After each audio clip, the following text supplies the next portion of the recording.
ఇప్పుడు సామాజ వర్గమున కృతి చరణం నేర్చుకుంటున్నాం. అయితే ఇది 2 అక్షరాలు జాగా అనాగత గ్రహం నుంచి మొదలవుతుంది. ముందు తాళం లేకుండా పాడదాం. వేద శిరో మాతృజ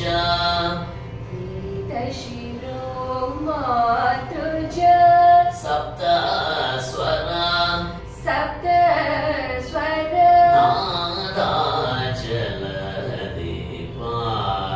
నాదాచల దీప స్వీకృత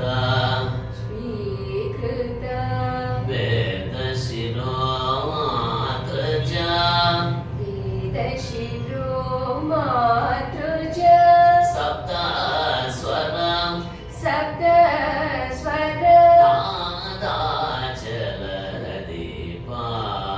నాదాచల దీప స్వీకృత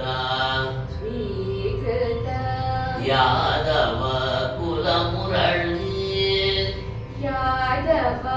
కుల మురళి వాదన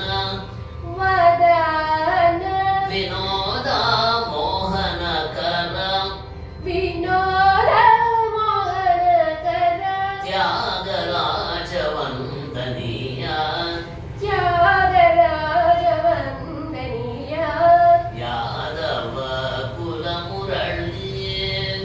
యాదవ కుల మురళి వాదన వినోద మోహనకర త్యాగరాజవందనీయ. ఇప్పుడు చరణం మనం కలిసి పాడదాం. అయితే ఈ చరణం పాడిన తర్వాత పల్లవి మళ్ళీ పాడాల్సి ఉంటుంది. అప్పుడు ఆ కృతి ముగింపుకు వస్తుంది అన్నమాట.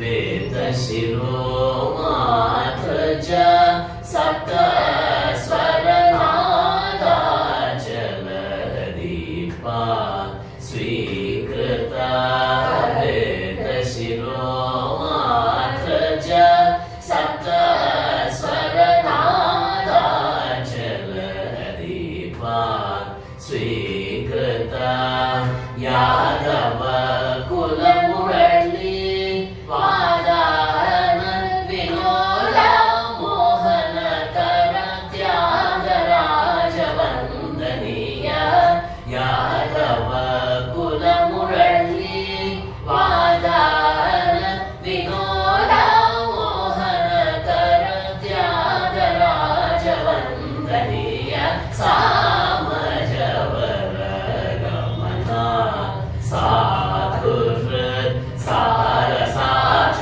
పారకాలాతీత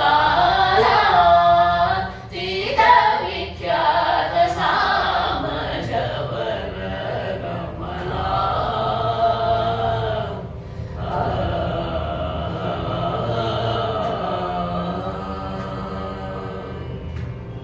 రాసుకుని పెట్టుకున్నావు కదా మణి. పల్లవి అనుపల్లవి సమం నుంచి మొదలవుతున్నది. చరణం మాత్రం అనాగత గ్రహం.